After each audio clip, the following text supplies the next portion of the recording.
Hola, ¿qué tal amigos? Buenas noches, ¿cómo les va? Bienvenidos. Esto es Animales Sueltos, el programa de Alejandro Fantino. Hoy con Ale ausente con aviso. Así que estamos al frente de la nave y con todo el equipo haciendo el aguante para empezar una semana periodísticamente muy fuerte. Una semana corta, pero muy intensa, con temas que tienen mucho volumen político en una semana que se va a dar todo a partir de mañana.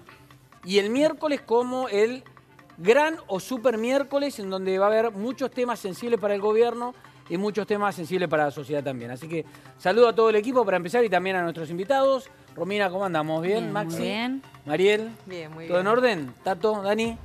Bien. Fer, muy bien, por suerte. José Sarachaga, ¿cómo andamos, José? Hola, ¿Bien? Fer, bien. Bueno, gracias por venir. Llegando.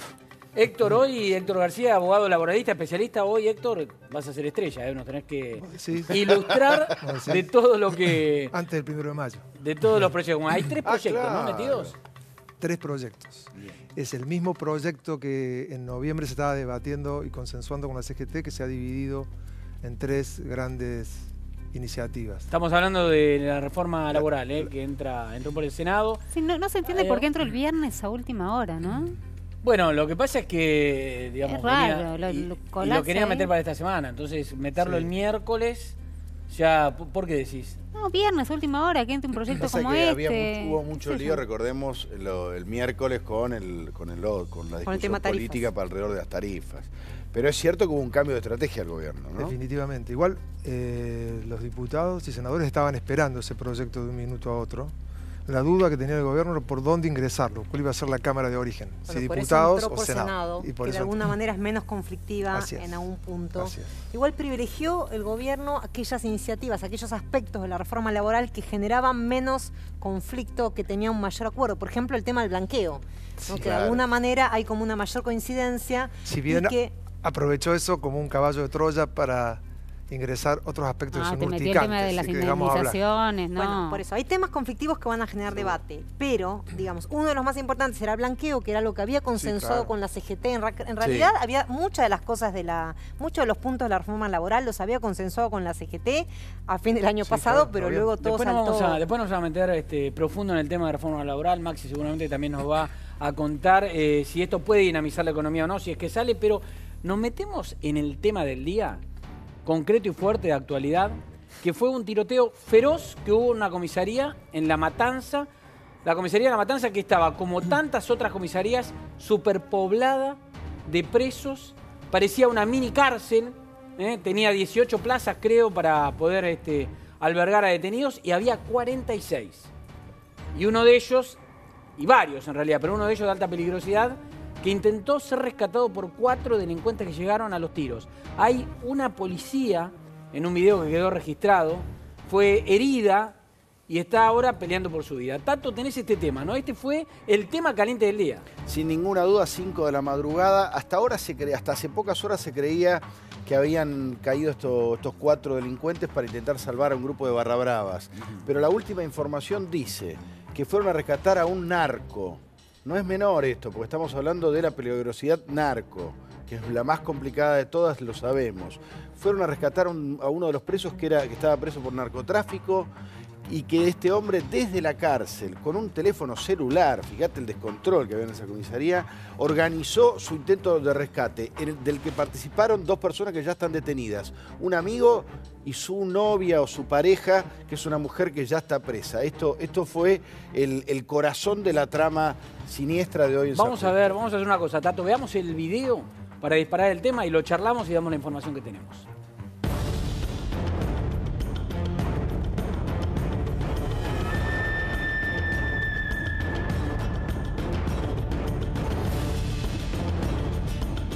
La tengo la compañera acá dentro del patrullero, creo que estoy solo, no veo a nadie atrás.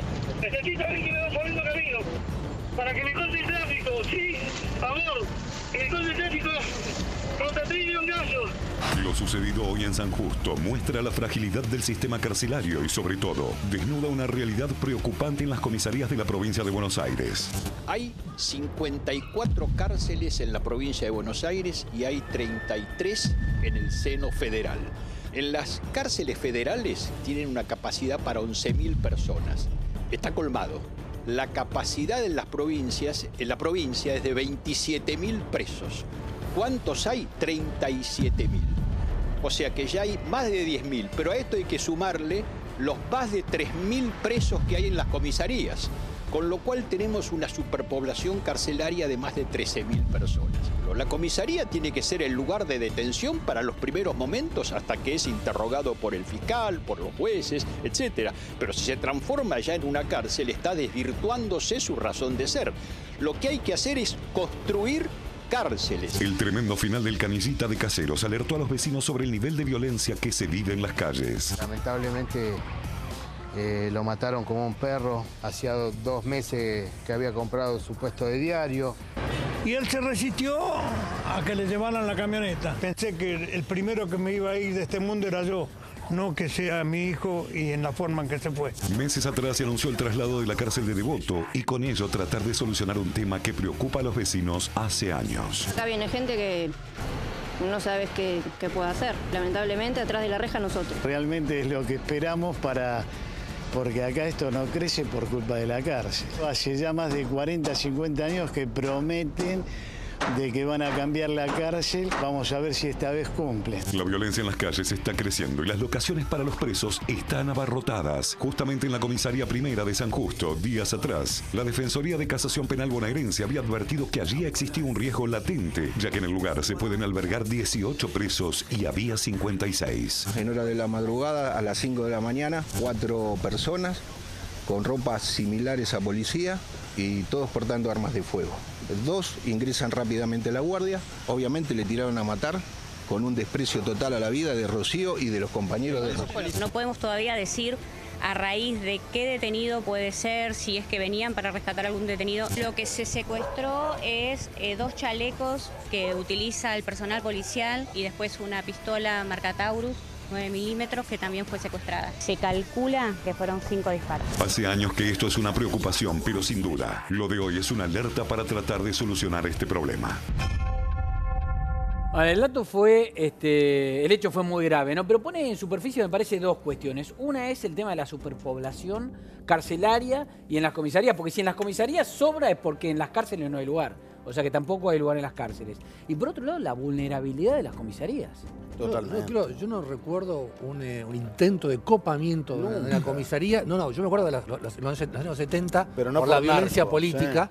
Y recuerdo escapes, no sé, así de presos, pero intentar así, como lo hicieron.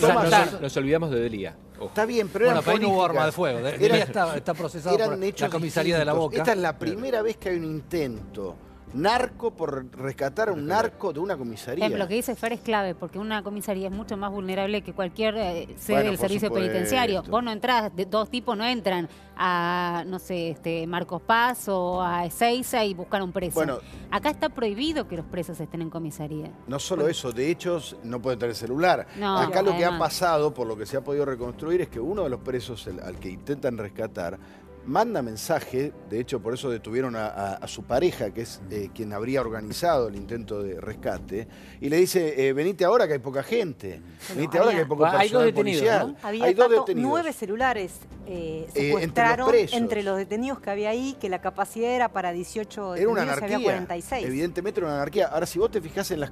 Son 2 temas, ¿no? Por un lado, el nivel de peligrosidad del narcotráfico, que evidentemente está muy metido en el conurbano bonaerense, y otro el tema de la superpoblación. Si querés vemos un poco los datos que tenemos sobre vamos a repasarlas. La cantidad de presos que hay en las comisarías. Romy decía, está prohibido que estén. Es verdad, pero es cierto que el sistema tolera que haya algunos porque, bueno, mientras lo detienen, hasta que lo llama el fiscal, hasta que el juez lo interroga. Pero fíjate, hace el fin de 2015, cuando llegó Macri, había 1.700 en las comisarías de la provincia de Buenos Aires. Fíjate la evolución. 2.900, 3.100 y hoy tenés 3.797 tipos. Ahora, ¿esto es porque hay más procedimientos? Porque hay más detenidos y porque no hay cárceles. Tato, esa cifra que vos mostrás ahí, que son más de 3.700, cuando las plazas en comisaría son un poquito más de 1.000. O sea, tenemos casi 1039 son las plazas veces que hay en las comisarías. Y había hay una última que no la vimos, ¿no? Todavía ahí la tenés, mirá. ahí está, lo que decía Mariel. Vos tenés, las comisarías tienen 1039 lugares para guardar presos que, insistimos, no tienen que estar presos, son de tránsito. De tránsito, pero para que estén un par de horas. Por eso, tampoco son celdas donde van condenados o gente que esté con prisión preventiva, es para que estén un tiempito, no es para que estén como estaban estos. Ahora, ¿qué le dice la provincia? La provincia, la gente de seguridad dice, no tenemos dónde meterlos, ¿qué querés? Y la gente de las cárceles dicen, vamos a hacer cárceles, pero no las hacen. Tanto el ministro de Justicia bonaerense, Gustavo Ferrari, dice que hace 20 años que no se construye una cárcel de grandes dimensiones en la provincia de Buenos Aires.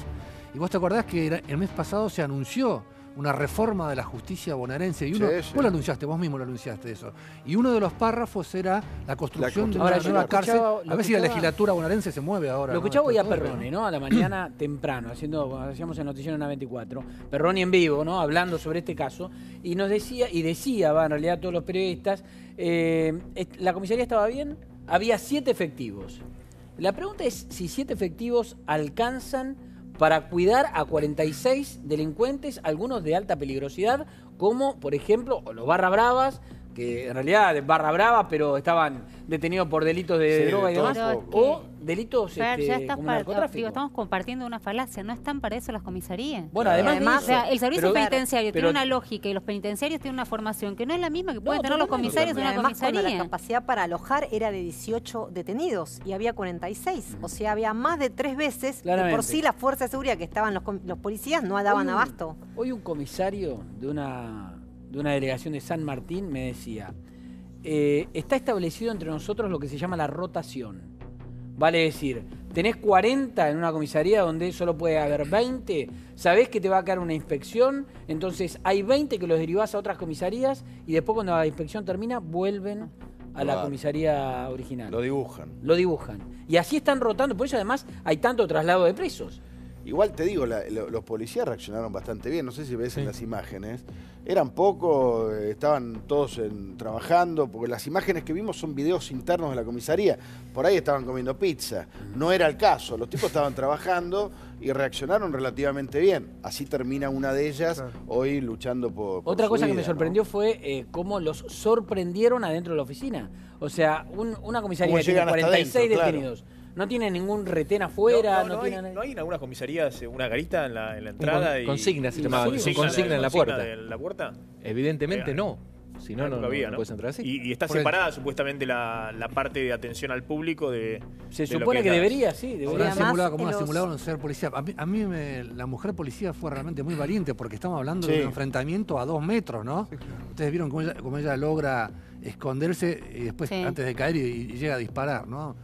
Y otra cosa es la información que tenían precisa de cómo ingresan seguro a dónde se tienen que dirigir, ¿no es cierto? No es que dudan para ver hacia dónde van, o sea, tenían información de cuál era la disposición interna de la comisaría. Se la daba desde el teléfono. Una de las que participa, la que organiza esto, que es la mujer del preso, ya había ido a la comisaría a llevarle comida. Y lo más probable es que los chicos hayan estado de visita alguna que otra vez ahí adentro. Conocían el movimiento interno de la comisaría. Yo insisto sobre un punto, ¿no? Son 2.900 presos que están por demás de la capacidad de las comisarías. ¿Cómo van a hacer? Porque los procedimientos siguen. El gobierno nacional y el gobierno de la provincia de Buenos Aires están presionando, cada vez hay más detenidos por el narcotráfico y demás. Además, una cárcel no se construye de un día para el otro. Por eso digo, ¿qué se va a hacer? ¿Viste? Cuando uno tiene un martillo, todo adquiere forma de clavo. Es un tema, en el fondo, en algún punto de comunicación. Nadie se anima a hacer una cárcel porque está muy mal visto hacer cárceles. Hay un tema de queda mal políticamente decir yo construí una cárcel, entonces no se anima ningún gobierno, como sabrán, no es este gobierno solo, hace un montón de años que tienen que hacer las cárceles, y ningún gobierno tiene hasta ahora el coraje de decir, bueno, construí una cárcel, porque hay que ir, hay que cautar la cinta, hay que decir inauguré una cárcel, y nadie tiene el coraje. Pero para mí no es lo mismo los dos gobiernos, las dos gestiones, la gestión de Néstor y Cristina Kirchner que la de Mauricio Macri. Me parece que el costo para Mauricio Macri de hacer cárceles es mucho menor y es menor. Yo decir que la gente está esperando. De su capital político, por supuesto que sí. Te diría que del electorado de Mauricio, sin dudas, de los, entre comillas, del de la gente que comunica, por poner algún nombre, el costo es mucho más grande. ¿Por qué? Porque si Cristina hacía una cárcel, nadie iba a decir nada. Si Mauricio hace una todo cárcel... el discurso era del progresismo, la reinserción... Pero se lo dejaban pasar, dejaron un montón de gente, dejó pasar Milani, la ley por ejemplo. antiterrorista. La ley antiterrorista, le dejaron pasar 20.000 cosas que a Mauricio le dirían, y ahí tenés, es la derecha. Puede ser. Y no está no tienen la gimnasia, no pueden comunicar un aumento de tarifas, no tienen la gimnasia para comunicar e inaugurar una cárcel. Vamos a hablar Ahora, de eso, también, del problema que está teniendo el gobierno. También lo que dicen, perdón, desde Sí, la gente del Ministerio de Seguridad de la Provincia de Buenos Aires, destacan que ellos tienen casi entre 10.000 y 11.000 detenidos más, entre los que tienen en los propios penales. Cuando asumieron tenían 33.000 y ahora llegan casi a 40.000 detenidos en cárceles, más estos que decía Tato en comisarías. O sea que en 2 años aumentaron entre 10.000 y 11.000 presos más, en distintas situaciones, ¿no? Porque gran parte están procesados sin una condena efectiva. Pero es verdad que aumentó la cantidad de detenidos. La acción policial. Bueno, aumentaron también, perdóname, Dani, aumentaron también la gran cantidad de detenidos con tobillera. De aquellos que no están ni en la comisaría ni no están en las cárceles porque no hay lugar. Es una opción, claro que sí. Claro, es una opción alternativa. Pero tienen que cumplir ciertos requisitos. ¿Te acuerdas que lo explicamos acá en un informe? No es tampoco tan sencillo que puedan acceder, ¿no? Y eso lo tiene que autorizar el juez. Estamos hablando del servicio penitenciario bonaerense. ¿Te acordás que hubo un proyecto muy polémico, acá lo hablamos también, de flexibilizar también, digamos, los permisos que pueden dar los jueces para establecer sí, igual en la provincia es distinto los requisitos que en federal, ¿no? Cambian, es ligeramente diferente, ¿no? ¿Termina siendo una cuestión económica también, Maxi, el tema de las cárceles? Porque en algún momento también se hablaba de lo que salía mantener un precio. Parece que hubo, bueno, ¿cuándo fue la última cárcel que se construyó? En su momento hubo un escándalo cuando se quiso construir la licitación de las cárceles con Rosati, que era ministro de Justicia, que renunció para no firmar esa licitación. Néstor Kirchner, que 2004 renunció fue porque eso. había un entramado de corrupción detrás de la construcción de cárceles. No sé en qué quedó después esas licitaciones para la construcción de cárceles. A esa la volteó Rosati al no firmarla. Claro. Creo que era por o Ezeiza o Marcos Paz. Claro. Después cuando hubo se otra fue, el licitación, actual ministro de la Corte era ministro de Justicia. Romy está recibiendo ahí información de algunas cosas que se hicieron y ahí ya es una pregunta para José porque... A ver, ¿vos tenías idea de eso? No, la verdad es que no. Yo tampoco. La verdad que no sabía y esto es desde... Escuchen, porque la verdad que... ¿Qué se olvidaron de decir? No, pero esto es una fuente clave, digamos, que está trabajando en el tema. Inauguraron Plaza C en Marcos Paz, terminando la de Cuyo y Coronda, avanzando en la de Agote en Mercedes y el traslado de Voto a Marcos Paz con más de 500 plazas extra. Federales. Pero ahí estamos hablando de federales, sí, claro. Sí, bueno, pero estamos hablando en general de las igual, plazas. Pero es muy poco. O sea, bueno, para delitos como narcotráfico, digamos. Por ejemplo, que es un poco coincidente con lo que decíamos recién. Es poco, no inaugurás una cárcel, agrandás la que tenés y tampoco lo notificás. O sea, no lo avisás por lo mismo que decíamos recién. No quieren cargarse el sallo de inauguré una cárcel, de construir cárceles. Porque, como te dije antes, es el tema de si... el otro día lo decíamos. Hay una discusión. ¿La de Mercedes es una ampliación o es nuevo? Es una ampliación. Es una ampliación. Sí, También hay una discusión en los pueblos de la provincia de Buenos Aires. Que nadie quiere la cárcel. Porque si vos tenés la cárcel en el pueblo, te viene, digamos, todo la visita de familiares y demás, y toda una discusión. Nadie quiere la cárcel. Mira, nadie quiere la cárcel. Dale y cerramos pasamos el un tema. dato más, que la última cárcel que se construyó en la provincia de Buenos Aires fue la de General Alvear en el 2001. Estamos hablando de provincia de Buenos Aires. Y Ferrari, el ministro de Justicia de la provincia, anunció el año pasado que este año se iban a construir 3, o por lo menos se iba a lanzar el proyecto, 3 más para aumentar en 4.500 las plazas en la provincia de Buenos Aires, que es el distrito que está más colapsado, ¿no? En términos de presos. Bueno, hay 2 detenidos entonces, Tato, como para cerrar el tema. Hay 2 detenidos. El narco se llama Leo Aranda, el narco que estaba preso en la comisaría y el que organizó la fuga. Está detenida su pareja y un cómplice más, que son los que armaron este operativo. Narco, no estás hablando de mula, estás hablando de un organizador o algo así. Detenido por organizar narcotráfico en la zona de La Matanza. Lo que hace todo mucho peor. Claro, bueno, es que a eso voy.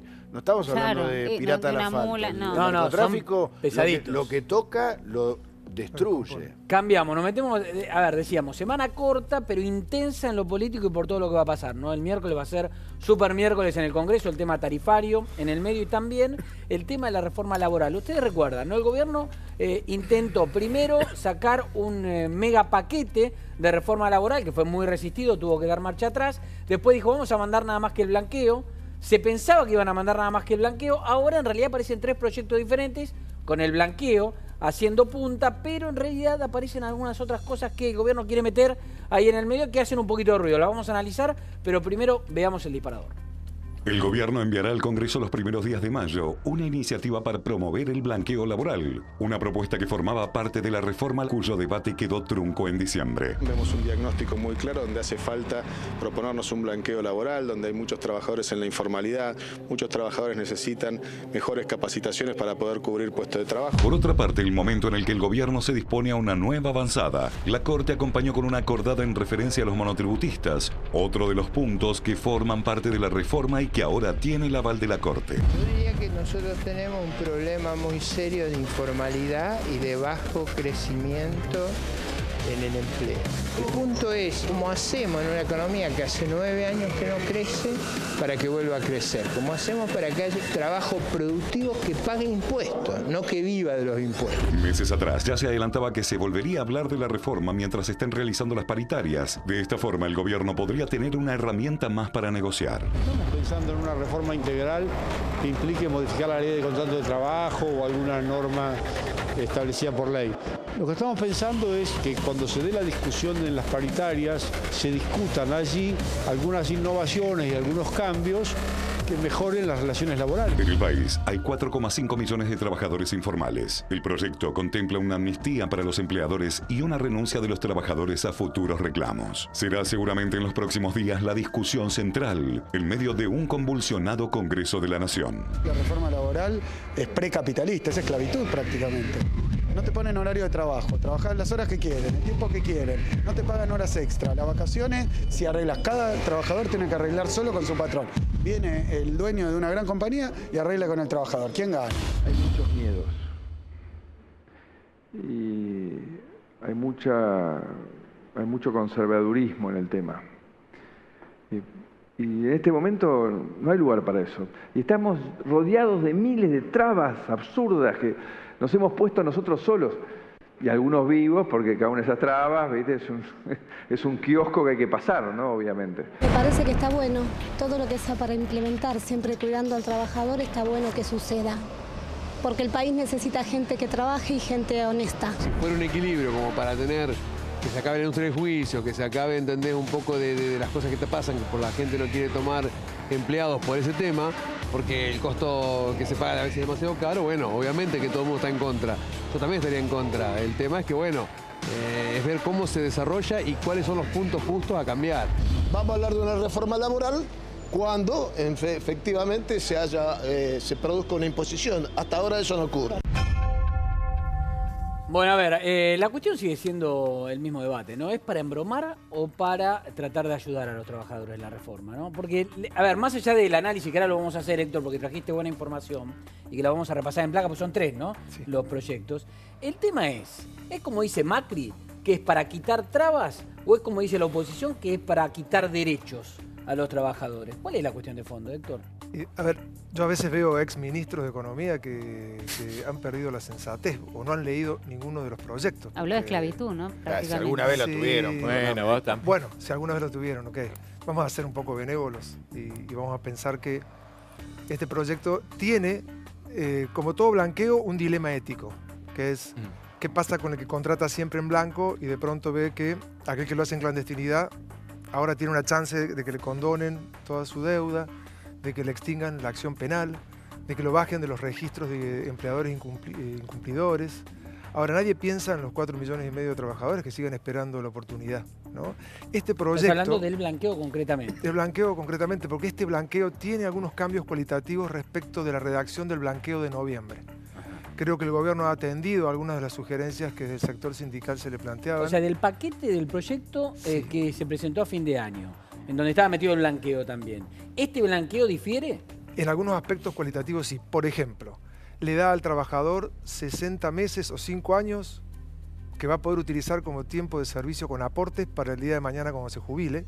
Y aparte va a considerar todo el periodo que le blanqueen como cómputo de antigüedad a los fines de todos los beneficios. Le reconocen 5 años al sistema previsional y le reconocen toda la antigüedad que se le blanquee a los fines laborales si tiene adicional por antigüedad, vacaciones. Eso no está en el proyecto original, eso no está solamente los 5 años. Esa información la tenemos en las placas que armamos con la información que pasaste en los 3 proyectos. Vamos a repasar de a uno y lo vamos viendo. A ver, el primero, fíjate, bueno, ingresaron a través de 3 proyectos de ley.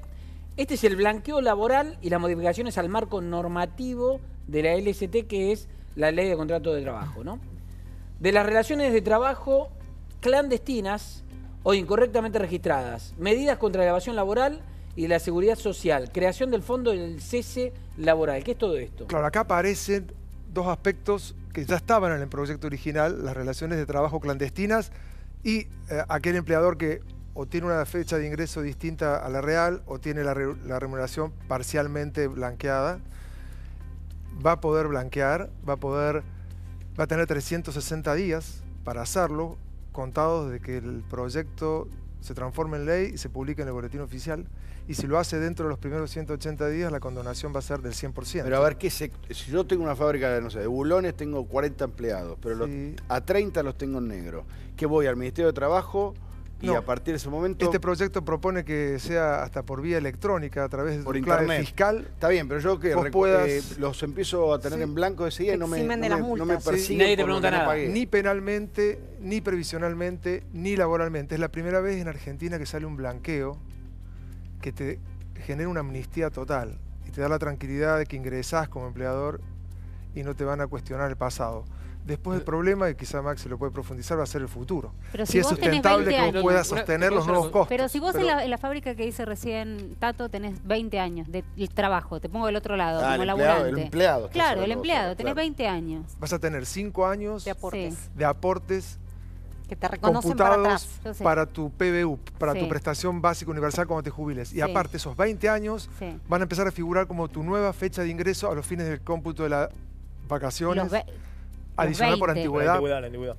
¿Cuánto me van a computar? Los 20. Los 20. Esa es la parte novedosa. Los 20, o sea, yo no pierdo, porque si no estaría perdiendo por ejemplo, el trabajador un despido, se queda solamente con 5. No, a los fines indemnizatorios no, a los fines de los beneficios vinculados a la antigüedad. No, por eso. Bueno, pero a la hora de un despido solo se contabilizan los 5 años que se le reconocen aportes. Porque a la hora de un despido. A los fines de los despidos es la fecha en que lo blanqueás. A los fines previsionales, 5 años. A los fines del cómputo de beneficio vinculado a la antigüedad, el tiempo que sea. Nos queda un punto de la primera placa. A ver, el último punto de la primera placa y lo repasamos así también. Aparece la creación del fondo de cese laboral, que era un aspecto que estaba... ¿Eso es lo que va a reemplazar la indemnización? Sustitutiva de preaviso y de antigüedad. Doctor, 4,5 millones de personas que viven en clandestinidad. ¿Cuánto representan de la masa laboral argentina? Y el 34,5%. Un tercio. Y si lo desagregamos por sector se van a sorprender, porque tenemos el 74% del trabajo en casas particulares o el ex servicio doméstico en la clandestinidad total. El 71% construcción. Sí, claro. Comercio las también, changas, ¿no? Comercio es el tercero que sigue con un 43%. Comercio. Sí. Después tenemos hoteles y restaurantes por encima de ese 35% que es el promedio. Es decir, a mayor nivel de salarios, menos clandestinidad laboral. A menor nivel de salarios, mayor ¿Cuántos trabajadores en negro tenemos en Argentina? 4 millones y medio. O sea, muchísimos deben estar un tercio de la masa laboral. Muchísimos deben estar claro. Esto es bueno. Para ellos definitivamente sí. Porque viste que muchas veces está el tema de a mí no me blanquees porque me bajás y ganancia me mata. Esa es la peor flexibilización. A ver. Aquel que está en la absoluta clandestinidad. ¿Cuál es el umbral o el límite para aquel que está absolutamente en negro? El escrúpulo del empleador. Ahí no hay jornada, ahí no hay descanso anual. Pero, doctor, si se logra una parte de esos 4,5 millones... Que no va a ser 4 ¿Cuánto de la economía también se blanquearía? Sí, la base obviamente está hablando de un país que tiene una economía un 30% en negro. Totalmente. Porque esto va a obligar al empresario a que realmente declare lo que trabaja. Lo que pasa, Daniel, es que tenemos una economía dual. No es tan fácil, claro. Pero no es tan fácil, todo también... se podría resolver por leyes. No, claro. En la Argentina no es tan fácil. Es decir, aquel que tiene sus trabajadores en negro es porque también gran parte de su facturación está en negro. Entonces, bueno, hay toda una discusión, ¿no? En Argentina el origen de la clandestinidad laboral tiene más que ver con la baja productividad que con una vocación del empleador por ensanchar su... No, hay sectores que te dicen, si yo tengo todo en blanco, si yo facturo todo en blanco... No puedo pagar las cargas después. Y no puedo competir. Sí. Digamos, el sector textil es un caso típico donde dice, bueno, pero mira, ¿cómo voy a competir? No ya con las importaciones, sino con la salada, con todo el contrabando de ropa. Pero por eso, diciendo, abonando lo que dice Maxi, ¿no habría que acompañar este blanqueo con un proyecto también de baja del costo laboral? Sí, especialmente para el sector pyme, que es bueno, el que tiene menos... No, y creo que el debate parlamentario debería ser una invitación a introducir algo sobre el futuro, porque esto resuelve el presente y pasado. Claro. Pero si subimos y queremos que sea exitoso, subiendo mucha cantidad de gente a muchas actividades, va a haber que darle una... Como dice Maxi, no es tan sencillo, porque también hay que sentarse y hacer los numeritos. Para esa pyme que blanquea, pensando en pymes, ¿no? Sí, aquella pyme que blanquea luego pueda sostener esos aportes en blanco. Porque además a la pyme le está cayendo el aumento de gas, el aumento de luz. Por otro lado, y encima le querés que le blanquee al personal, el pyme que no. Es 70% del empleo en Argentina. Claro. Por otro lado, también pienso... En todo el mundo es gratis. Pensando, Fernando, lo que vos decías desde el lado del empleado. También esto obliga, pensando en los beneficios, así como pierde el reconocimiento de la antigüedad si después lo despiden, pero pensando del lado de los beneficios es que pasa, por ejemplo, a un salario de convenio y ya no pasa a ganar lo que discrecionalmente decida el empleador. Sí, en acuerdo entre partes. Vamos a ver la segunda placa, porque son tres proyectos. El primero tiene que ver con el blanqueo laboral, la otra tiene que ver con esto, capacitación laboral continua.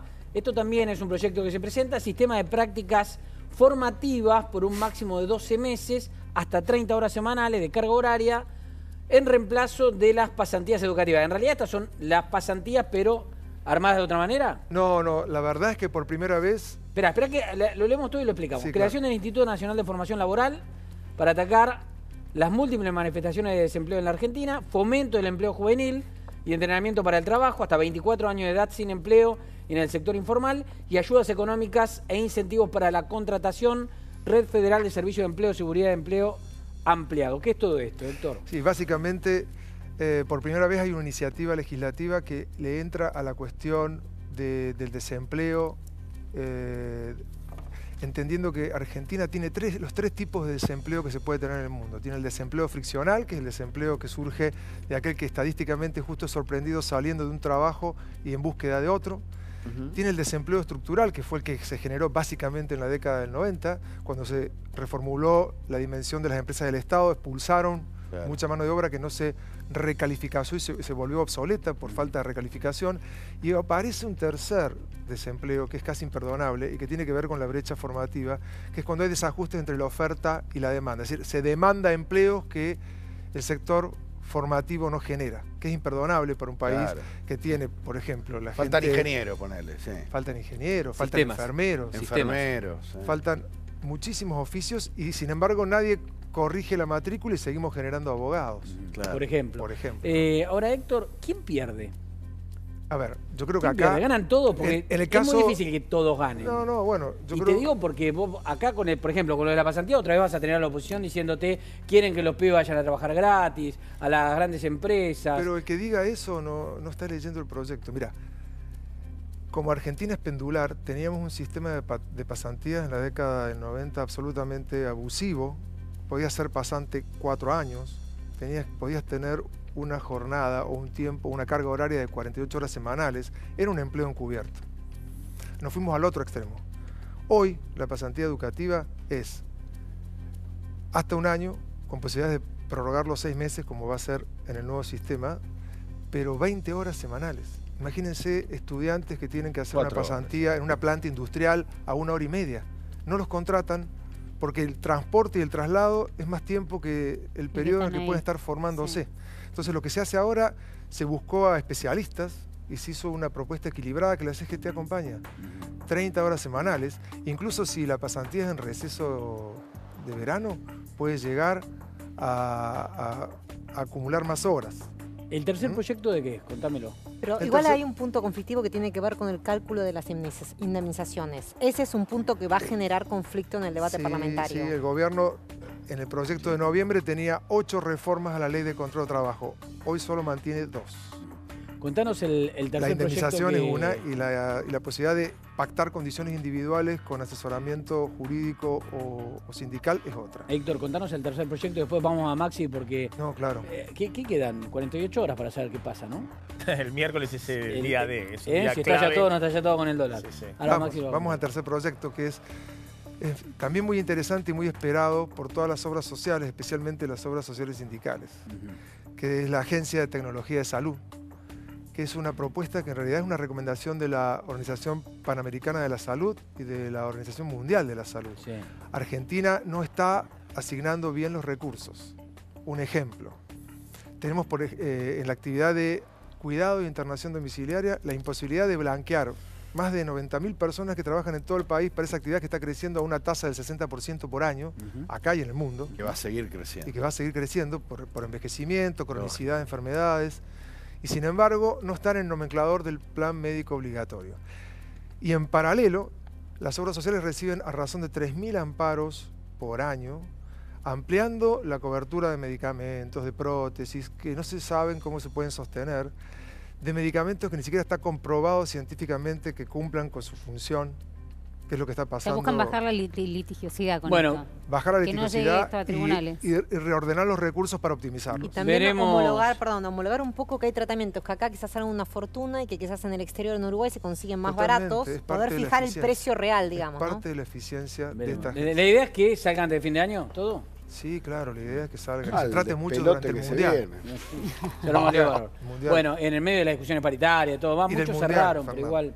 Y ahora nada más que se sepa si vuela todo por el aire. ¿Crees que vamos a ver allá? Sí, miércoles día complicado, ¿no? Porque más allá de estos proyectos que envía al Senado el gobierno, la oposición va con todo el miércoles porque quiere la media sanción de la modificación del cuadro tarifario, Y dice que tienen un acuerdo en diputados, la oposición no kirchnerista, se plegaría al kirchnerismo, y que después, 3 semanas después, lo votarían en el Senado con el aval de Pichetto y los gobernadores. Tenemos o sea que información en placas armada para lo de la TFE. Vení, vamos a repasar esto. A ver, ¿qué es esto, Maxi?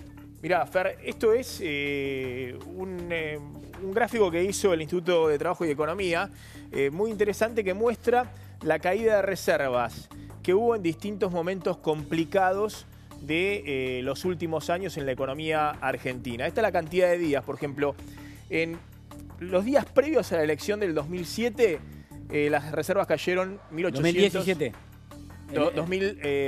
2017, sí. Las reservas cayeron 1.800 millones de dólares. Cayeron porque tuvo que salir a vender el... Claro, eso fue, ¿te acordás? En agosto, sobre todo en la primaria de agosto, que el Banco Central tuvo que salir a vender dólares para que el dólar no superara los 18 pesos, y hubo una dolarización importante. Todos los meses, yo te decía, se compran 1.500, 1.600 millones de dólares para llevarlo al colchón. Ese mes se compraron arriba de 2.000 millones de dólares para llevar al colchón, y el Banco Central tuvo que salir a vender fuerte dólares. Pero veamos otras crisis. Por ejemplo, en la crisis del 2009, cuando estalla la crisis financiera internacional del 2008 y en el 2009 en la Argentina se produce una recesión, también estábamos en un periodo electoral. Esto es típico, ¿no? Que haya corrida del dólar en los periodos preelectorales. Bueno, en más o menos 40 días las reservas cayeron casi 4.000 millones de dólares. Y, por ejemplo, cuando se inicia el conflicto de la resolución 125, más o menos en poco más de 2 meses y medio, casi 3 meses, las reservas caen 3.000 millones de dólares. Acá está la elección del 2011, que fue la gran dolarización que hubo previo a que Cristina ponga el cepo. En el 2011, prácticamente, estamos hablando acá días hábiles, es decir que estamos hablando de los 4 meses previo a la elección del 2011, se le van al Banco Central 5.500 millones de dólares. Se da la elección, Cristina gana con el 54%, y a las 2 semanas tiene que imponer restricciones para la compra de dólares, y después, unos meses después, formaliza lo que es el cepo cambiario. El cepo. Ahora, ¿qué pasó la semana pasada? La semana pasada hubo un récord histórico de fuga de divisas y de caída de reservas en un muy poquito tiempo. Porque la semana pasada solo se fueron 4.500 millones de dólares. Es esta caída de las reservas del Banco Central. ¿Es la caída más abrupta de todas las que estás analizando ahí? Sin duda. Pero si uno toma los 2 meses, porque el Banco Central desde el 5 de marzo empieza a vender dólares para sostener el dólar más o menos congelado, en esos 2 meses se fueron prácticamente 6.700 millones de dólares en 2 meses, en marzo y en abril. ¿Cuál es la diferencia ¿Y por qué no es tan preocupante hoy que te caigan tanto las reservas? Porque Argentina tiene abierta su cuenta de capital. Y de hecho, si no pasa nada grave en el mundo, Argentina necesita conseguir 30.000 millones de dólares todos los años para financiar su déficit fiscal y su déficit del sector externo. Es decir, que mientras no pase nada grave en el mundo y sigan entrando los dólares, bueno, si te caen, como pasó la semana pasada o en los últimos 2 meses, tanto las reservas, y vos podés hacer en algún momento lo que hacen todos los bancos centrales, que es dejar que el dólar suba un poco. Sí. Lo que sucede es que acá se dio una situación en la que el Banco Central está jugado a los penales de mayo, es decir, necesita sí o sí que en mayo la inflación se desacelere fuerte. Entonces, en los últimos 2 meses salió a vender todos los dólares necesarios para que el dólar no pegue un salto o no suba. Y no lleve a la inflación. Y claro, que no retroalimente Ahora, la contame una inflación cosa, en mayo. porque vos fijate, vos lo explicaste perfectamente bien. Cada uno de estos tiene una explicación o un contexto histórico. ¿Y esto? Bueno, ¿esto qué explicación tiene? Porque bueno, no hay elecciones, no hay te digo, recambio. Claro, exactamente, porque hubo momentos, por ejemplo, en diciembre fue un momento complicado, cuando el dólar empieza a subir. En agosto, te decía, de las PASO del año pasado, también fue un momento complicado que el Banco Central pulsó y vendió reservas. Acá lo que hubo, la última semana, un desarme de carteras muy fuerte. Yo te decía, había 5.000 millones de dólares de fondos especulativos extranjeros que estaban colocados en el LEVAC, y en una semana se fueron 4.100 millones de dólares de esos fondos. Es decir, prácticamente todos esos fondos se fueron de la Argentina. Volvamos así, lo charlamos en la mesa. ¿Cuánto se fueron? compró en los últimos 6 meses? ¿Cuánto había comprado? No, el Banco Central, a ver, acá hay toda una discusión. Lo que compra el Banco Central son los dólares que trae el Estado cada vez que emite deuda. Es decir, que son reservas prestadas, alquiladas. El gobierno tiene un gran déficit fiscal. ¿Eso es lo que dijo Cavallo? Que dijo esto es lo que dice cualquier economista, es la obviedad. Pero digo, Cavallo, no sé si lo escuché Cavallo, ayer a Cavallo decir, los dólares que se fueron son los que nunca tendrían que haber llegado. Bueno, no sé si... Bueno, a ver, lo que está diciendo, no lo había escuchado a Cavallo, pero lo que está diciendo que estos dólares que se fueron la semana pasada es lo que se llama la hot money.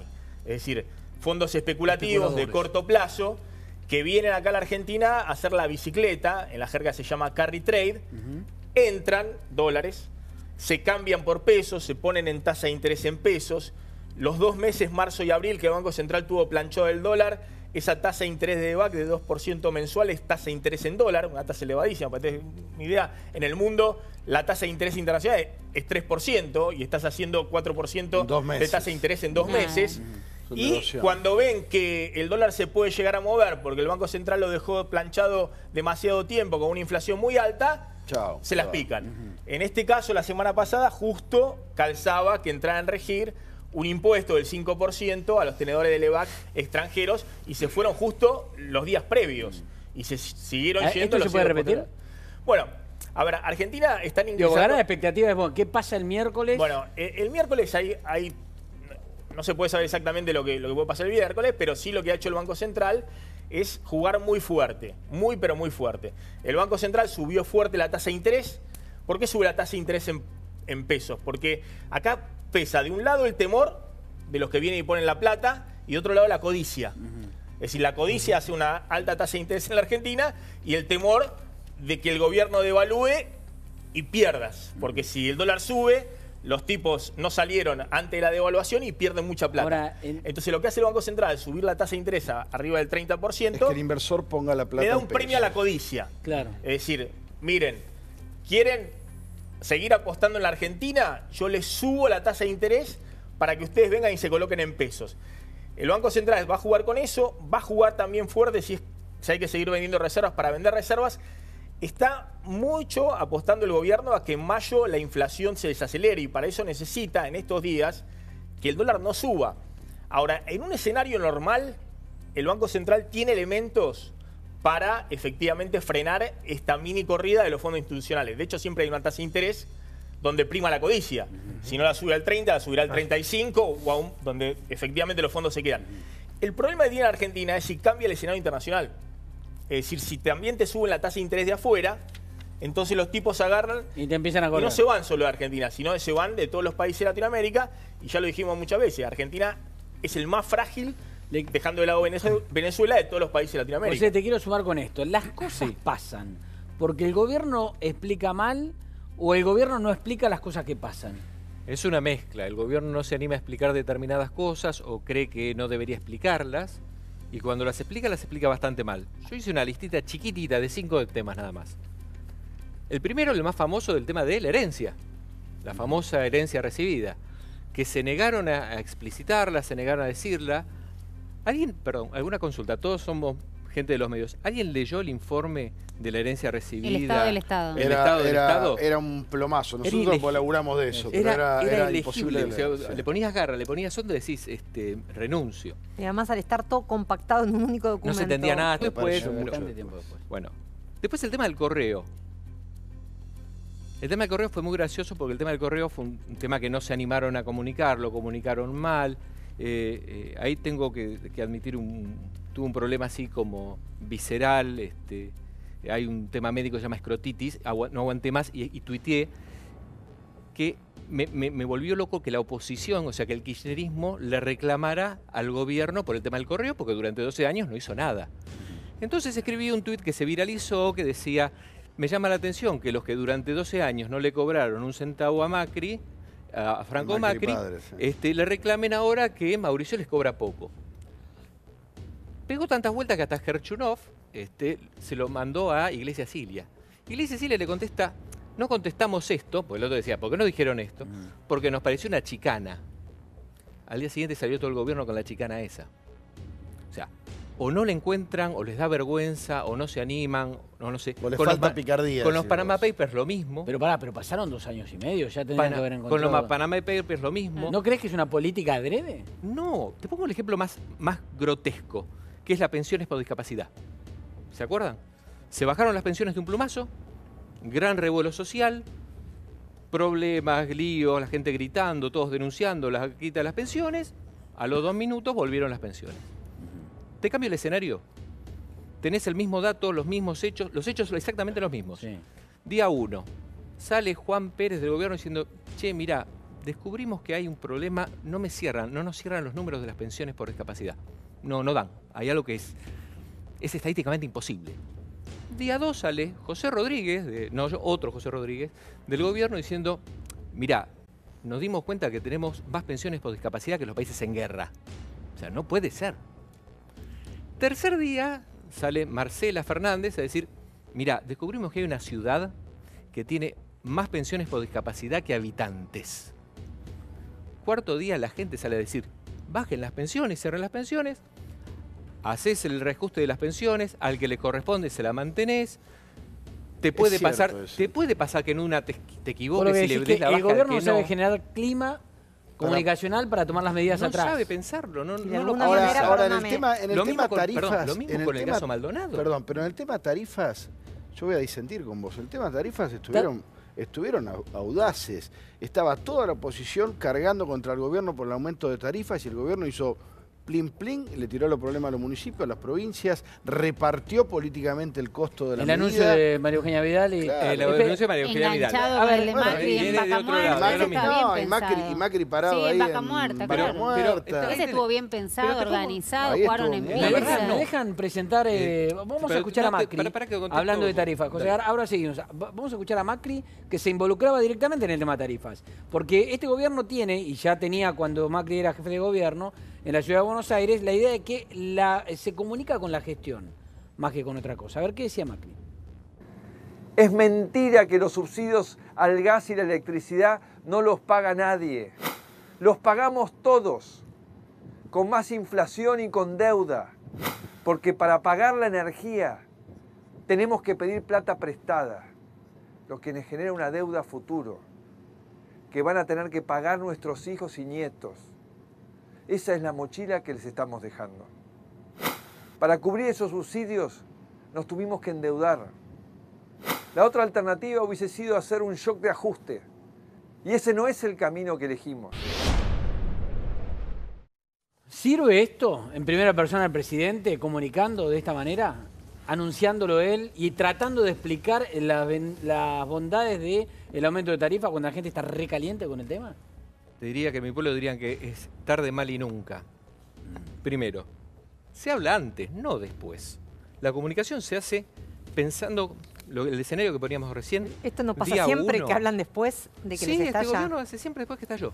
Cuando ya estalló el problema, cuando ya no se puede manejar, alguien dice, che, deberíamos decir algo con respecto a las tarifas. En lugar de explicarlo y de explicarlo de otra manera, de no hablar de, por empezar, no hablar de ajuste. O sea, hasta el kirchnerismo era más piola en ese caso. ¿Y te acordás cuando hablaban de la sintonía fina? Para no decir que era un ajuste de tarifas, para no decir que era rebaja de sueldos. Hasta el kirchnerismo, que era pésimo comunicando, era un poco más pícaro, tenía un poco más de viveza. El gobierno reaccionó tarde. Yo, como digo siempre, la fórmula de Coca-Cola gratis no la doy más. Hay un montón de maneras de comunicar esto que no son esta, que deberían haberse hecho antes y que ahora con el escenario ya lo complicaste, pues lo complicaste vos porque no comunicaste antes, igual la podés revertir. Pero si salís hablando de ajustes, si salís haciendo el anuncio en Vaca Muerta al mediodía, que lo vio creo más gente en YouTube que en el momento. Bueno, agradezcamos que no hubo cadena nacional, che. En eso estamos totalmente de acuerdo. Por lo menos. ¿No hay temas que ameritan cadena? No, hay temas que ameritan cadena. No sé, no estoy No, tan... solamente para no parecerte al kirchnerismo no vas a usar la cadena. Sí, hay temas. ¿El tema tarifas no ameritaba cadena? No sé. Cadena Eso es opinable. Permanentemente el tema de... Comunicación. Ara San Juan merecía. Exacto, sí, merecía cadena. Comunicación, perdón. Comunicación. Nada, una declaración de guerra. Es todo debatible. Estado fascista, la lógica es que la cadena debería ser para cosas, no te digo como Tato solamente una declaración de guerra, pero casi. Y más cuando venís, cuando venís del abuso sola vez de... que fue cuando anunció lo de la corte, ¿no? Hoy la realidad es que nadie le pide que abuse, que la use. No necesariamente tenés que caer en el abuso del kirchnerismo de que con la tecnología prácticamente la cadena pierde sentido, porque no es que la gente tiene que verlo en ese momento. La cadena no te garpa. La cadena no te garpa tampoco. Es una antigüedad. Te pongo un ejemplo concreto. ¿Qué garpó más? ¿Todos los anuncios y los avisos de toda la campaña o los 2 minutos de Maru Vidal con Brancatelli? Seguro. No hay cadena nacional que te pueda conseguir, lo consiguió María Eugenia Vidal en 2 minutos con Brancatelli. Totalmente. A ver. Porque comunicó bien, porque supo a qué público le hablaba. Más allá de cómo lo comunique. A ver, el gobierno, después de la elección, que hace una gran elección y ratifica, digamos, en el medio término el poder político de Macri, toma una serie de medidas que tiene que tomar porque está muy urgido en lo que se llama el gradualismo. Si en algún momento al gobierno le quitan el financiamiento, y bueno, no vamos a ver esta caída de reservas del Banco Central, vamos a ver una caída mucho mayor y el dólar subiendo mucho más rápido. Entonces, para que eso no ocurra, ¿qué hace el gobierno? Permanentemente tiene que mostrar que cae el déficit fiscal. Como no puede avanzar en algunas cosas en las cuales dice... Este es el límite político, el empleo público es el que hay, los planes sociales son los que son, e incluso vamos a ampliarlos para tratar de paliar la situación social, ha tomado 2 grandes medidas que son las únicas medidas de ajuste fiscal importante para este año. Uno es la reforma previsional. El recálculo jubilatorio. De diciembre, que significó un gran costo político para el gobierno, y otro es el aumento de tarifas de este año, que podrías haberlo hecho más espaciado y podrías haber encontrado otra fórmula. Hay incluso economistas cercanos al gobierno, incluso dentro del propio gabinete, que dicen podríamos haber utilizado otra fórmula.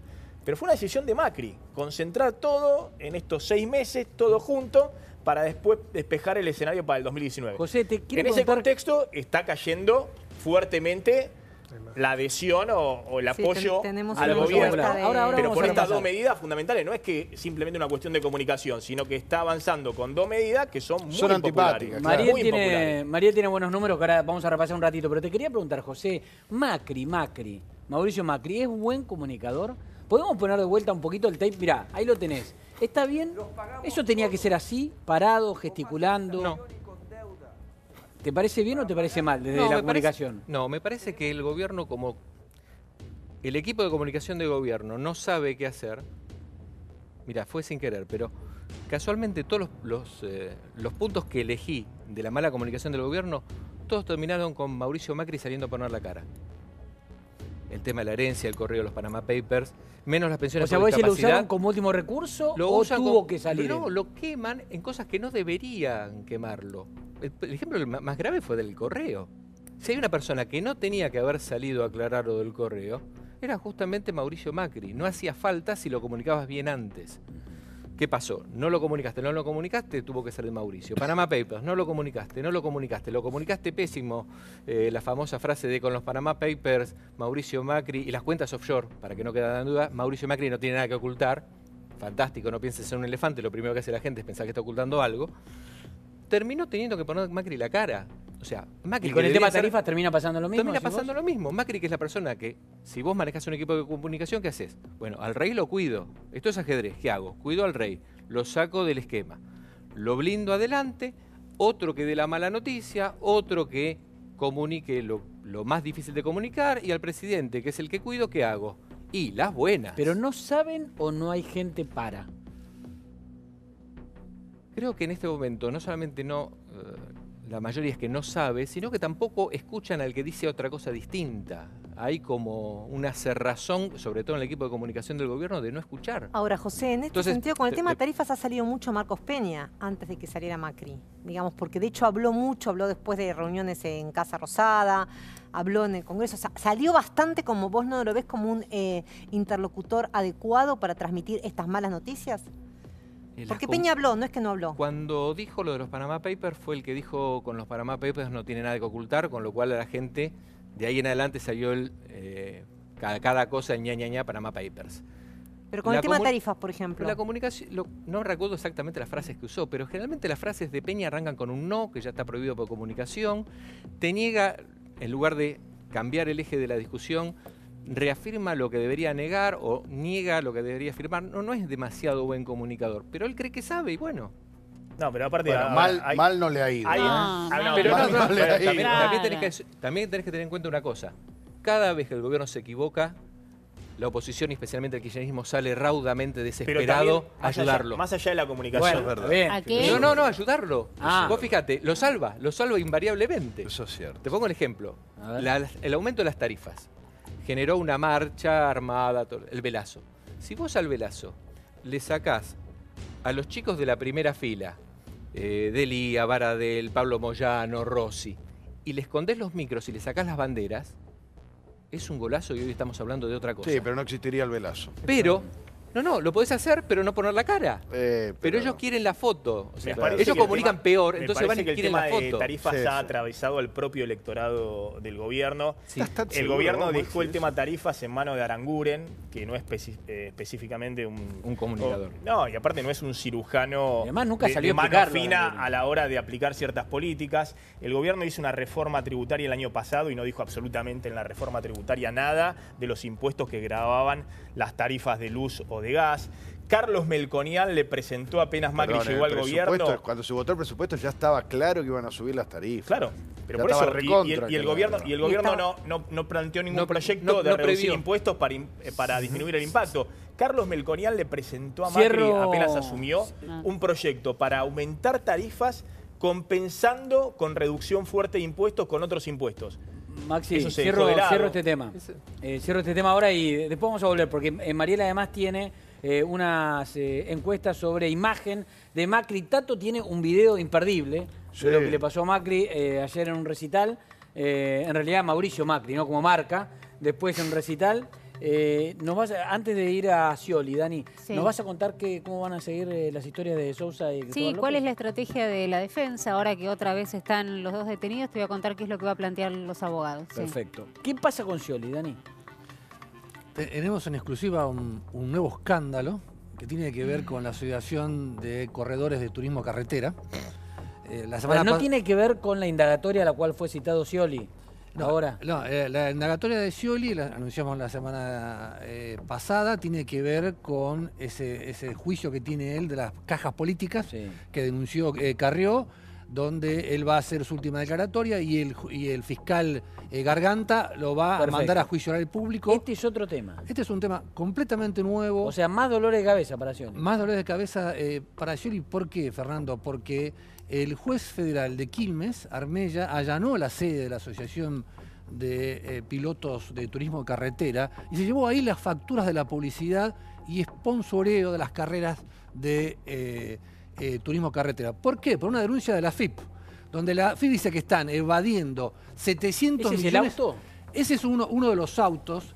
Ese es el piloto, es el ex piloto de helicóptero de Scioli, que es que corre en esta categoría, y la fiscal Silvia Cavallo se llevó de todas las facturas porque están investigando, hay maniobras de evasión impositiva por 700 millones de pesos. 700 millones de pesos. 700 millones de pesos en la publicidad. ¿Por qué? Porque lo que antes... Acá está el amigo Cristóbal López. Este es el hijo de Cristóbal López, uno de los que corren. Ahora lo que se hizo, lo que están siendo investigados... Perdón, el hijo de Cristóbal López corre en TC. Nazareno López.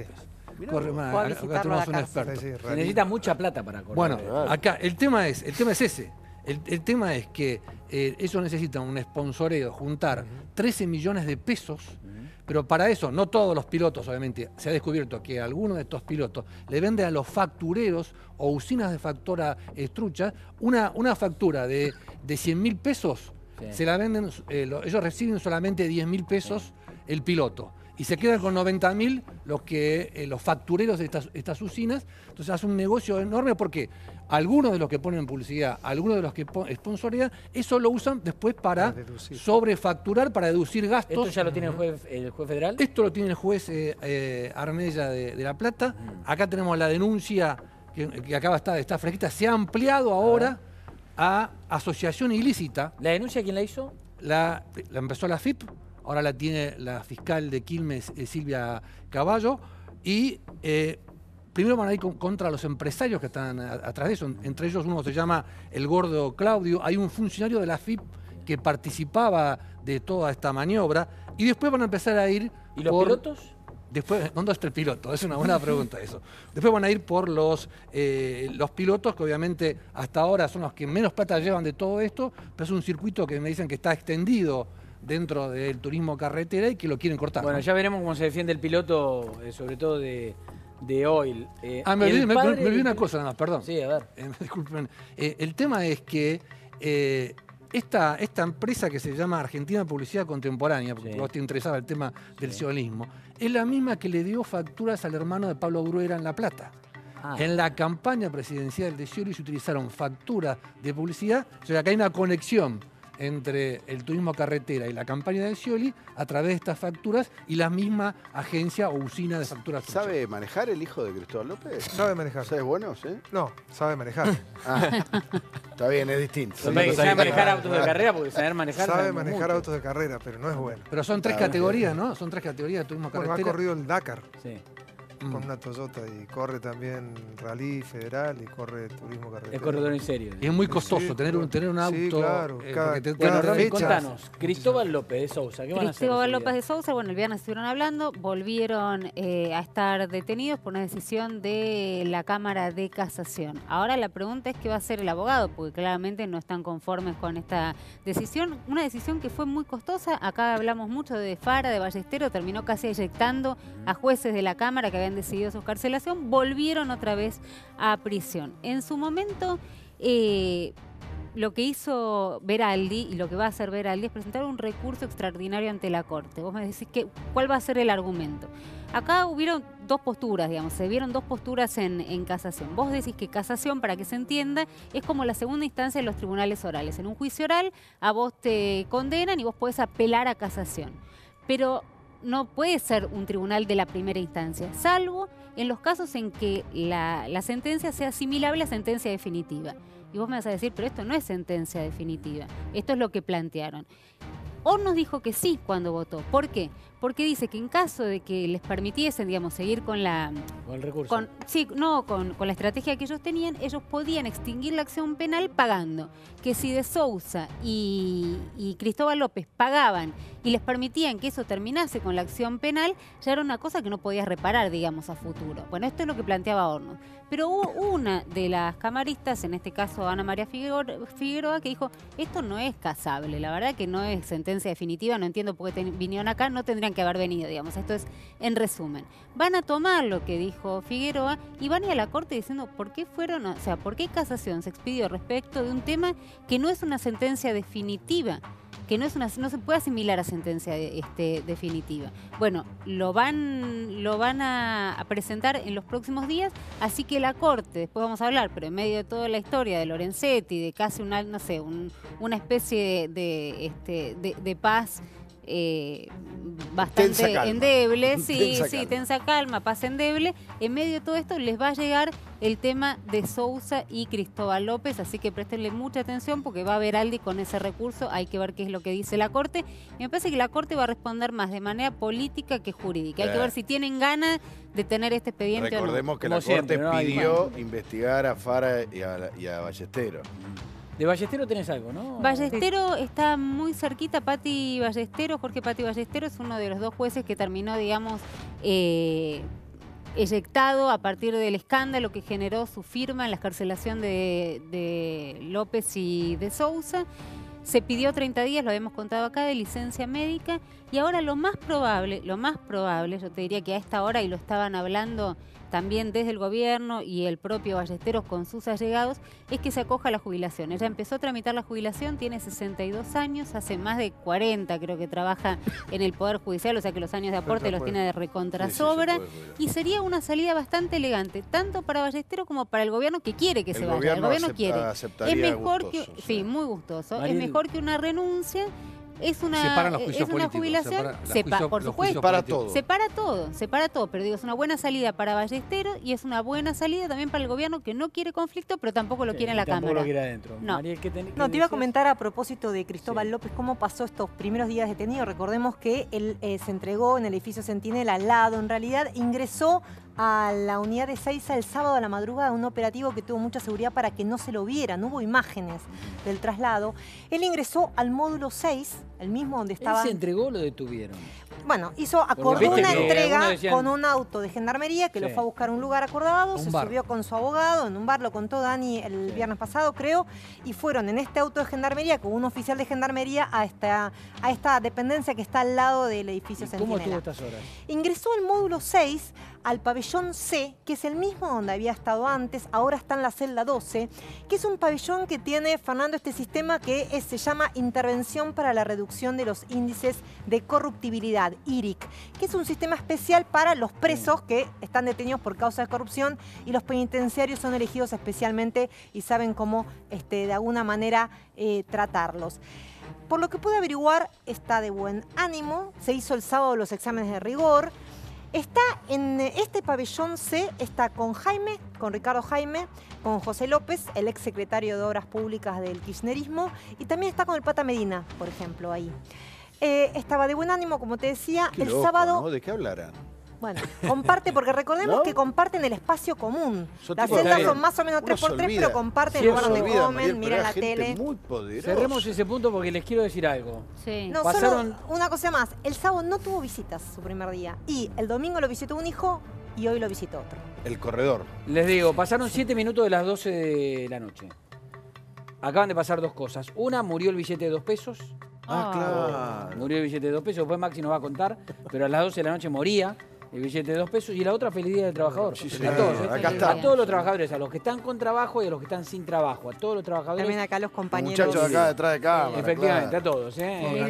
Internacional también, si quieren. Ahora, hablando del Día del Trabajador, mañana, hoy en realidad, se va a festejar en forma absolutamente partida y bipolar el Día del Trabajador, que es y marca cómo está, por un lado, el movimiento obrero, por otro lado, el Partido Justicialista, que es el que abraza el movimiento obrero. ¿Quieren ver este disparador? Fíjense. Los actos del 1 de mayo marcarán la división de la que ya se venía hablando desde hace un tiempo. Los movimientos piqueteros se diferencian de Moyano y de la CGT. Se ve una CGT muy tibia, muy tímida, muy en proceso de reestructuración, pero con pocos elementos críticos a la situación social y de la política económica. Meses atrás, los movimientos sociales encendieron la luz de alerta por el proyecto del gobierno de rever los subsidios que ellos reciben y comenzaron a pensar en un nuevo frente para no perder poder. Son 16.000 planes que quieren dar de baja y para ellos es un número, para nosotros no son un número, son unos compañeros que hoy día van a quedar sin trabajo. Nosotros vivimos una sociedad muy fragmentada y nosotros estamos tratando de tender puentes para que exista una sola central que represente a todos, que se pueda autorreformar, dejar las prácticas más burocráticas, más corruptas, más engañosas que tiene lamentablemente el sindicalismo. Nosotros reivindicamos la institucionalidad de la CGT, a pesar de saber que gran parte de su dirigencia no está actuando de la mejor manera. La marcha de mañana va a marcar un antes y un después porque va a quedar claro que ni Moyano ni la CGT los representa. Sería lo ideal para todas las organizaciones tener un acto solo en común. No estamos pudiendo acordar claramente. En el acto que hizo Moyano el 9 de julio, mucho más de la mitad éramos nosotros. Entonces vamos a hacer un acto lo más probable propio nosotros, planteando nuestra agenda, nuestras reivindicaciones, nuestros problemas. A ver, la foto es del Movimiento Obrero Partido, del Movimiento Obrero también disgregado en los movimientos piqueteros y del Partido Justicialista, que tampoco se representa en una sola columna para festejar el día del 1 de mayo. Ahora esto, entre otras cosas, y ahora lo vamos a analizar, ¿facilita o complica la situación del gobierno? Digamos, ¿facilita o complica, por ejemplo, Héctor, la negociación con los sindicatos? Que no haya un referente único o un referente principal, más allá de que la CGT está organizada, ¿no? Y es la representación formal. ¿Esto complica? Sí, a ver, a mí me da la impresión que en noviembre el gobierno tuvo un aprendizaje traumático. Quiso negociar con toda la CGT, con todo el equipo técnico que la CGT proveyó, entre los que estaba uno de los hijos de Moyano, consensuaron un texto y después lo derrumbaron políticamente. Así que me da la impresión que el gobierno se sentiría más cómodo con una CGT sin Moyano, después de ese aprendizaje. Bueno, hoy a Moyano el viernes, ¿no? Festejó el Día del Trabajador. Sí, claro. En Ferro. Sí. ¿Puedo agregar un dato nada más? Sí. Que la CGT sin Moyano va a recibir mañana a Dilma Rousseff. Sí, claro. Todo un mensaje, ¿no? Y también a Ernesto Samper, el expresidente de Colombia, al cual Estados Unidos le retiró la visa. Con los sindicatos grandes hay diálogo. Totalmente. Y van a acordar prácticamente todo. Totalmente. Lo que va a tener el gobierno en contra es a Moyano y a las organizaciones piqueteras. Y la izquierda. Y la izquierda, pero es un escenario que el gobierno ya conoce. Ahora, hay una discusión, hay algo para analizar, para mirar. El gobierno quedó muy traumatizado con lo que pasó en diciembre en el Congreso, esas famosas marchas de piedras y demás, y las va a querer evitar a toda costa. Estos proyectos de ley o van a llegar consensuados o no se van a tratar. Yo no me imagino al gobierno otra vez pero es una reforma light, todo es una nada reforma light. Yo creo, Tato, que esto está consensuado. Lo más conflictivo, ¿no? Está hablado. Hay cosas que han aparecido que no estaban habladas, pero mayormente. Sí, pero la posición de este año no es la del año pasado, ¿eh? No, claro. Ya vimos al peronismo todo unificado. Cuando logró el quórum, digamos, con número propio. Pero Pichetto, digamos, tiene fuerza parlamentaria o Bocio en diputados, lo que hacen es seguir lo que le diga la CGT oficial, ¿no? El consenso. Por ahí lo que vos decís se sientan a hablar con ellos. Con el kirchnerismo. Ahora, ¿quién representa hoy más a los trabajadores? Tanto vos que estudiaste mucho el tema e investigaste mucho el tema de las organizaciones sociales, ¿no? ¿Quién representa hoy más a los trabajadores en la Argentina? ¿Los sindicatos, la CGT o los sindicatos que rompieron con la CGT? ¿La izquierda o las organizaciones sociales? Siguen siendo los sindicatos, sin ninguna duda, con toda la crítica que les hacemos todos los días a los sindicatos. Lo que pasa que es verdad que en los últimos años los líderes sindicales perdieron representatividad y aparecieron en la mayoría de los gremios organizaciones generalmente de izquierda, el trotskismo y demás, que empezaron a ganarle adeptos desde las bases. Pero los representantes del movimiento obrero siguen siendo obviamente los sindicatos. Lo que pasa es que hay un dato que es tremendo, que lo hablábamos acá, con 34% de gente que está fuera del sistema, que son laburantes en negro. ¿Quién los representa? Bueno, se suponía que las organizaciones sociales iban a ocupar ese lugar, a representar a los trabajadores en negro. La verdad es que esto no es así.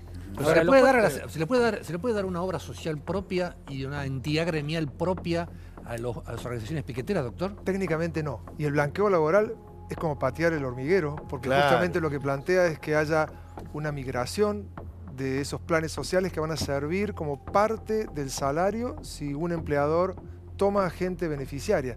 Está cambiando el paradigma. Hay un enganche, un empalme. Sí, hay un empalme. El plan empalme, ¿no? Así es. Igual, perdóname, pero no debería ser, digamos, la organización social la que reemplace la labor del sindicato. No, nacieron, digo que nacieron como eso. Digo que nacieron como eso. Sí, la mayoría de las organizaciones piqueteras nacen o estallan en el 2001, cuando queda el 50% de la gente afuera del sistema. Intentan reunir a todos esos que quedaron fuera del sistema. No digo que sea lo ideal, digo qué es lo que pasó. Muchas de las organizaciones piqueteras, particularmente el tridente digamos que son los que tienen diálogo con el gobierno, también trabajan en modalidad de cooperativa y está la opción del monotributo social. Hay opciones de no estar absolutamente en la informalidad. Preparemos la placa de la evolución de empleo que tiene Maxi. Y mientras preparamos la placa, que tiene datos muy buenos, le pregunto a Héctor, los 4,5 millones de desempleados, de empleados no registrados. ¿Son un fracaso de quién? ¿De los gremios? ¿De la política económica? Digamos, eso muestra el fracaso de alguien, del sistema, ¿de Yo quién? creo que es de una política legislativa errática de los últimos 20 años, porque cuando teníamos un 50% de pobreza, el sector clandestino o informal era de un 40%. Crecimos durante un gobierno a tasas chinas, como fue en el caso de Néstor Kirchner, y sin embargo logró bajar nada más que 5 puntos. Nada.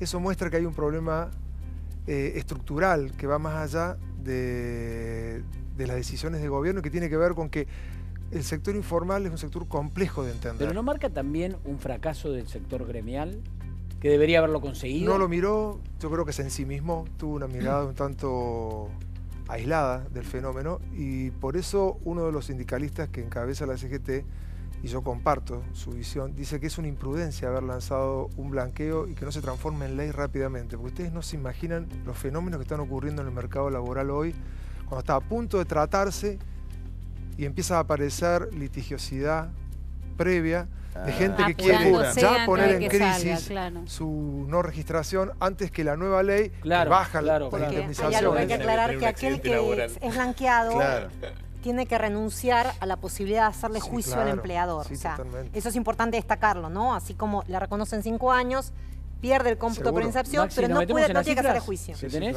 Dale. Mira, estas son unas cifras respecto a lo que pasó el año pasado. Ahí las tenemos, en el mercado laboral en el año 2017.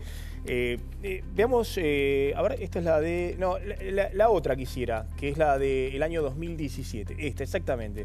Esto es el pase al INDEC. El INDEC que mide tanto el empleo registrado como el empleo informal, empleo negro no registrado. Y esta es una elaboración que hace la Fundación Capital, la entidad dirigida por Martín Redrado. Vos fíjate, se crearon 650.000 puestos de trabajo el año pasado en la Argentina.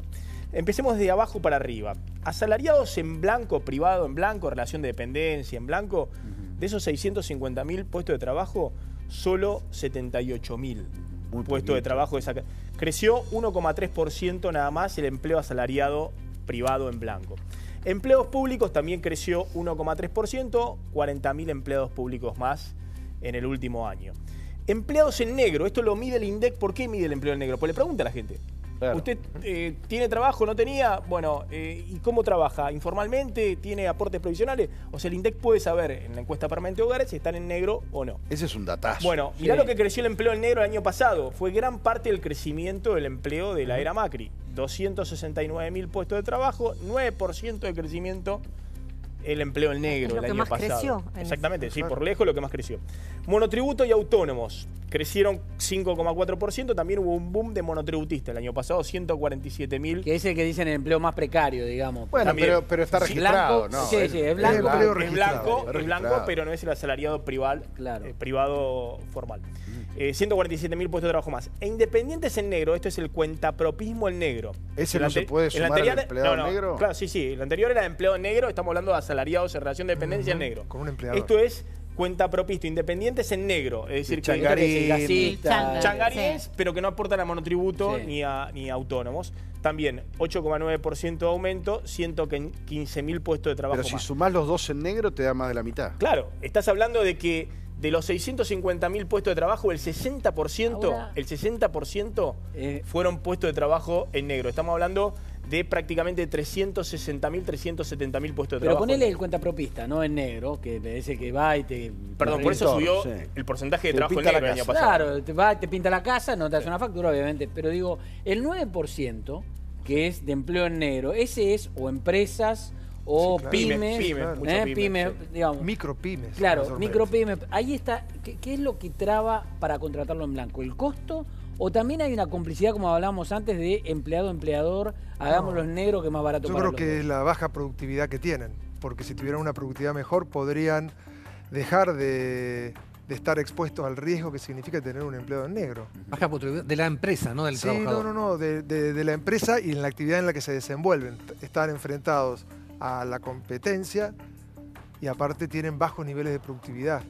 Pero yo creo que esta fotografía que acaba de mostrar Maxi es la... O con mucha fluctuación, que un mes le puede ir bien y un mes le puede ir mal. También acá está influyendo lo que es la inestabilidad de la economía argentina década tras década. Porque hemos hablado también de décadas con una gran flexibilización laboral como en los 90 y el empleo negro siguió siendo muy elevado. Entonces, sobre todo en las pequeñas empresas, la incertidumbre, la idea de yo contrato ahora, pero no sé cuánto voy a vender el año que viene, cuánto va a estar el dólar, cuál va a ser la inflación, cuánto voy a tener que aumentar los salarios en relación a la inflación. La expectativa. Claro. Eso también Dani, ¿tenés lo de Moyano?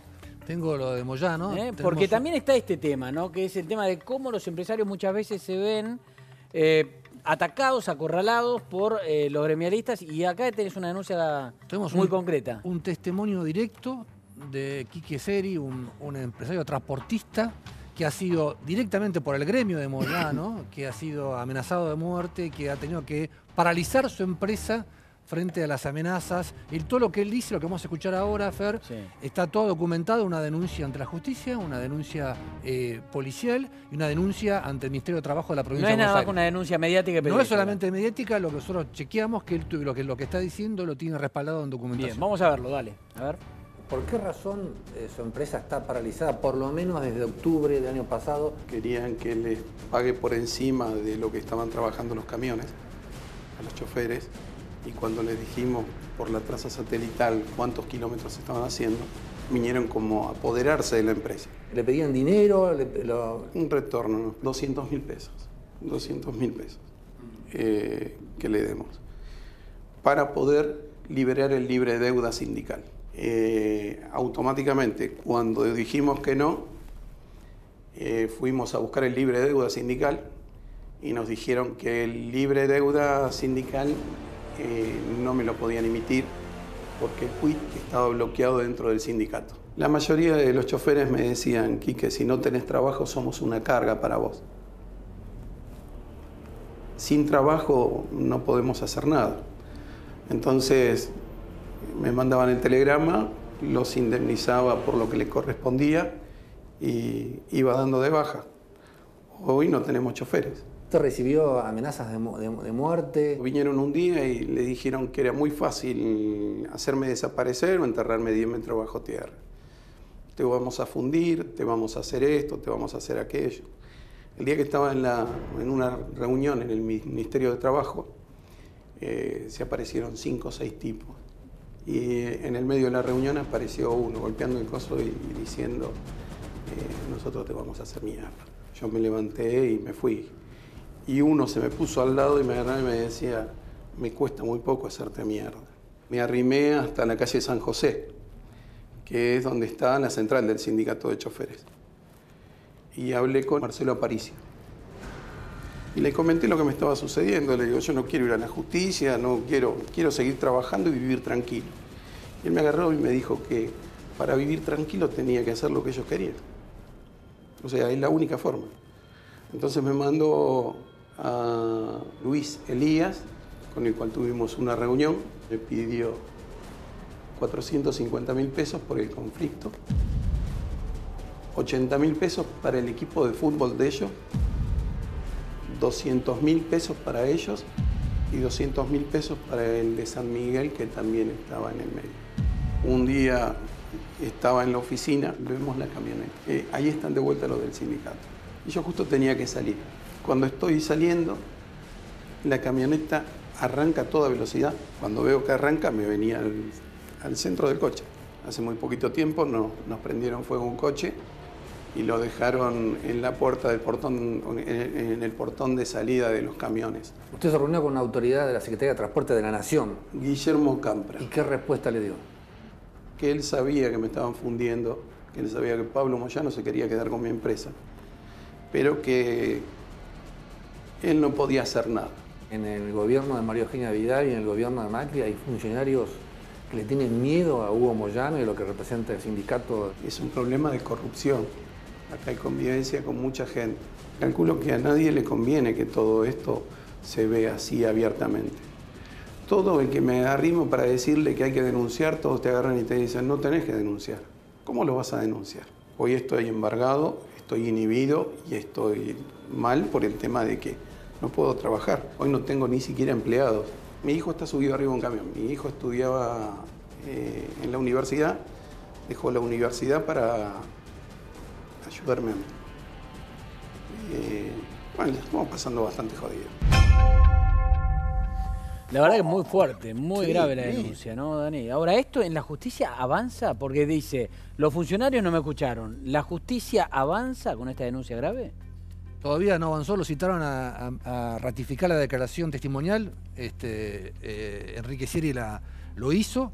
Lo cierto es que tiene 30 camiones frigoríficos parados que no los puede utilizar porque se niega a pagar 450.000 pesos, que algunos son para el libre deuda sindical, que después el doctor puede explicar qué es ese libre deuda sindical, pero habla obviamente de un aparato, de una parte también del sindicato de camioneros que le ha obligado a una empresa familiar de toda la vida a tenerla paralizada, está quebrado, embargado. Dani, es importante que alguien denuncie, porque es de las pocas caras que se ve con la denuncia. Cuando uno ve la mega denuncia contra Moyano, supuestamente por aprietes, también por extorsión, por haber pedido materiales para hacer la cancha a Loma Negra, ninguna de las empresas, digamos, mencionadas ratifica efectivamente haber sido mangada directamente por los Moyano o apretada o extorsionada. No aparece nadie. Me sorprendió de esta nota, que él la mostró durante la entrevista.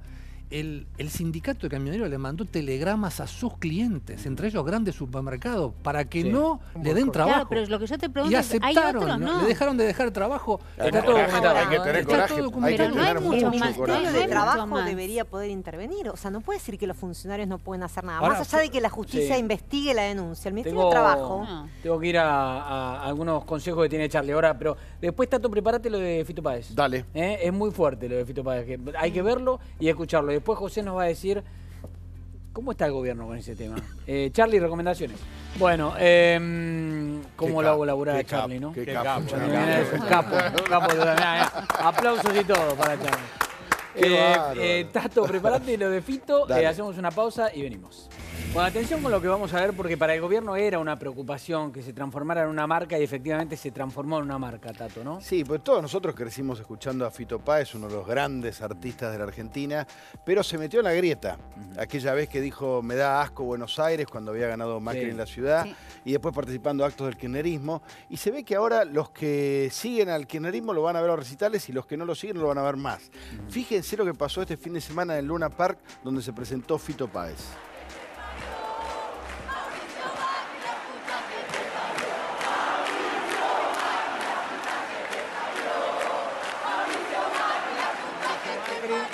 Ahí en el recital de Fito Páez. Lo que pasa es que, claro, como decís vos, Tato, la diferencia en esto es que, por ejemplo, cuando se veía en una cancha, era un grupito de 10, 15, 20, 30, en una cancha donde podía haber 30.000 personas. Hay gente que pone, la mayoría. Que pone su gusto político por encima del gusto musical, ¿entendés? Que estamos todos locos. Pero lo que pasa es que ahora, como bien planteaste vos, el que va a ver a Fito, ya como que está embanderado. Claro.